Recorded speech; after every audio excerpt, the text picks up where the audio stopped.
біз қазір жасымыз 60-қа таяп қалғанда әлі ипотекамен отырмыз.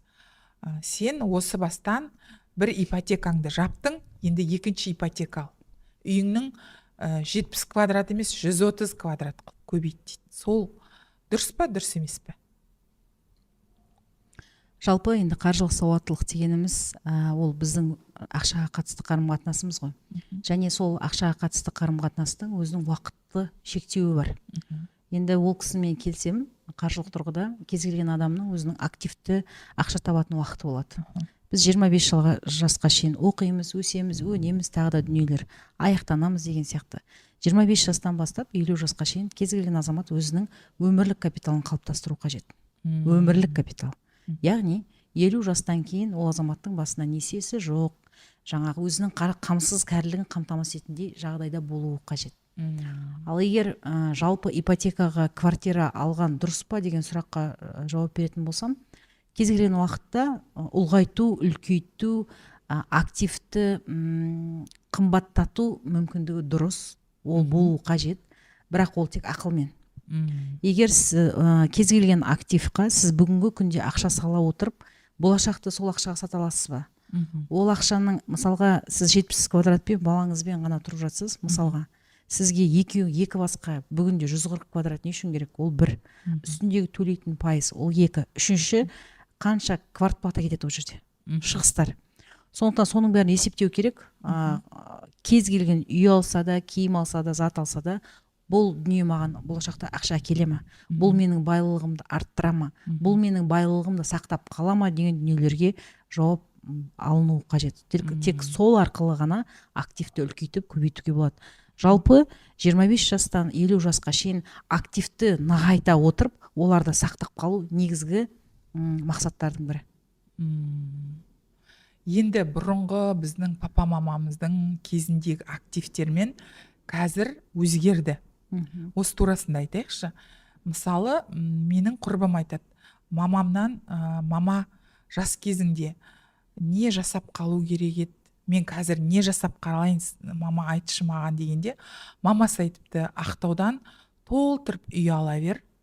Қазір біздің достарымыз бар, 15 үйі бар Ақтауда, жалдап қойып ақша тауып отыр.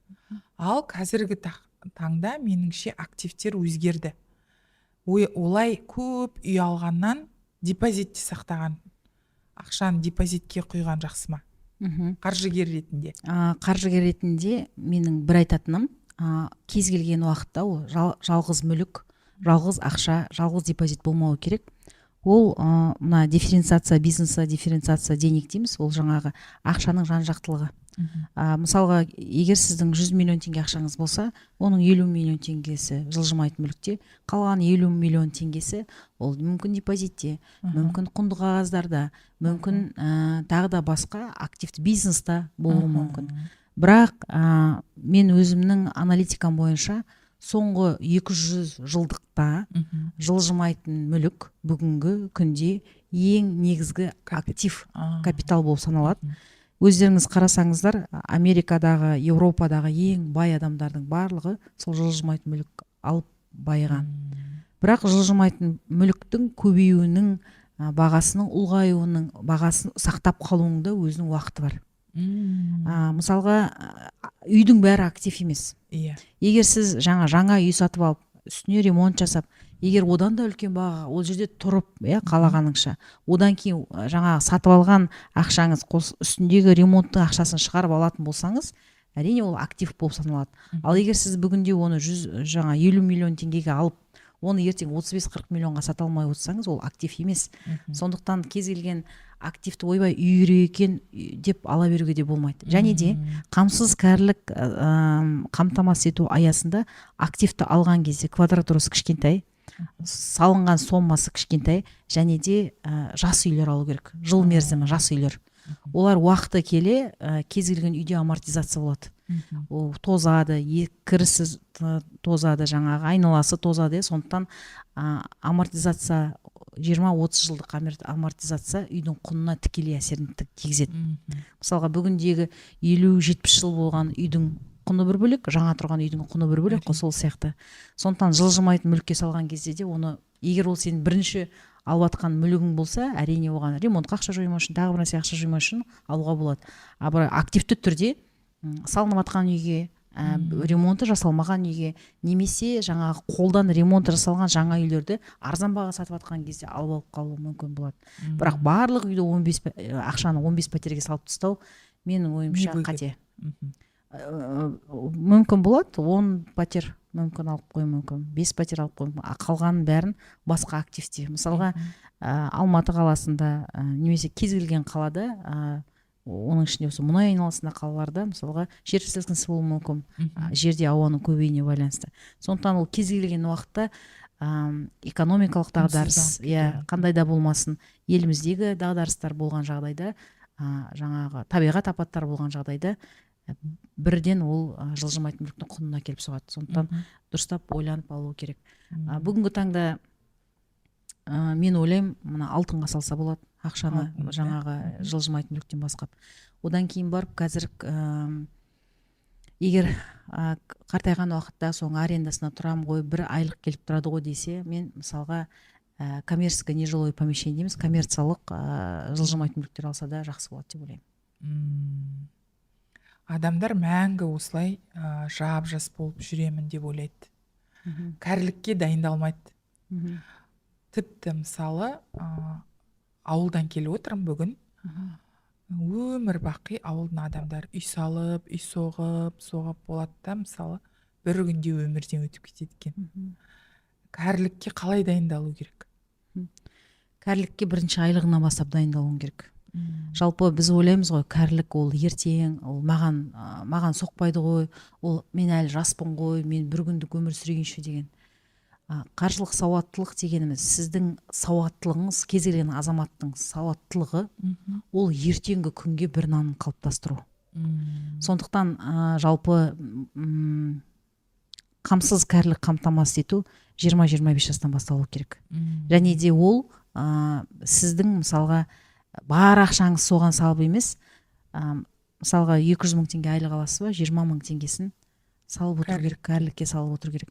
Өзіңіз білесіз, біз осы сізбен біз енді соңғы тіптен бізде үлгермеуіміз мүмкін. 97 жылы тұрақты жұмыс жасаған азаматтар, сол кісілер ғана соңғы пенсияны ілгетті. 98 жылдан бастап пенсияға ілікпейді. Ол шамамен мына біздер 79-80-дерден былай қарай біз пенсия алмаймыз. Неге десеңіз, біз өзіміз 97-де мектеп бітірдік, ол қай жерде кезде бізде заңды жұмысқа алушы еді ол кезде. Сондықтан мына қазіргідей біздің әке-шешеміздің пенсиясы алып отқан, олардың жартысы өзің тапқан айлық ақынан болса, жартысы мемлекеттік субсидия. Ол мемлекеттік субсидия біз кәрілікке жеткен кезде болмайды, ол бірінші. Екіншіден, сіз бен біздің тәрбиеміз басқа. Біз әке-шешеге деген көзқарасымыз басқа. Кез келген жанұяда бір бала болмасын, екі бала болмасын, әке-шешесінің жағдайына қарастырады, жан-жақты қарастырады, бәрі азыздан жаңағы ақша бөліп қарастырады. Әйтеуір бір әке-шешені қарастыру мүмкіндігі бар. Мына қазіргі балаларымыздың дамуындағы әлемдік өзгерістерге байланысты біз қартайған кезде біздің баламыз бізді асырай ала ма, асырай алмай ма, ол үлкен сұрақ. Сондықтан қамсыз кәрілікті қамтамасыз ету кез келген азаматтың тек өзінің қолында. Ол үшін ертеңгі пенсияны қамтамасыз ету үшін оған миллион тауып қажет емес. 20 мың, 50 мың теңгеден бастап, әзірден бастап, ертеңгі күнге шеріңді, ертеңгі күнге жейтінді бүгіннен бастап қалыптастыру керек. Қазақта сөз бар, қарыз болсаң, қашып құтыла алмайсың деген. Жалпы менің өзім принципім, менен қарыз сұраған адамды мен бірден блоктап тастаймын. Мен қарызға ақша бермеймін ешқашан. Жек көрем қарыз бергенді, себебі ол кісіден сосын ақшаңды ала алмай. Босқа жек көрінішті болып жүресіз дейсіз. Өзің жек сырым болғанша. Ақшаны берген емес, ақшаны алған емес, ақшаны берген ұялады дейді ғой. Мысалға кез келген уақытта мен үлкен америкалық мықты азаматтардың, батыс Еуропа азаматтарының мақалаларын оқыған болатын, жалпы ақшаға, қарызға беруге байланысты. Былай деп жазылған екен көп мақаламаларда. Егер де сенен біреу қарызға сұраса, сен оны басынан бастап қайтармайды деп ойлап, сол ақшаның 30-дан 100-ден 20-ын беріп, осы мысалға сізден келіп конкретно 100 мың теңге ақша сұраса, қатты қиналып тұрсаң, мен 20 мың теңге берейін, или 50 мың теңге берейін, қайтармай-ақ қой деп, немесе болашақта жағдайың болған кезде қайтарарсың деп сөйтіп беруге болады екен. А бірақ мына және де мен өзім жалпы ойлаймын, ақша қарызға бере тұрып сен ол кісіні биіктетпейсің, одан сен төмендетесің. Мына бір көптеген статистикада көрген, мына бауырлардың арасында, бір-бірімен бауырлар ақша бермей кетеді, бір-бірімен сөйлеспей кетеді. Сол кезде бауырға ақша бермеу, ол оны өсіру, комфорттық зонасынан шығарту, өсіру. Ана қазақта мақал бар ғой, балық берме, қармақ бер деп. Қармақ беріп, мүмкіндігін беріп, ары қарай соны бағыттап жіберу, сол ең дұрыс нәрсе екен.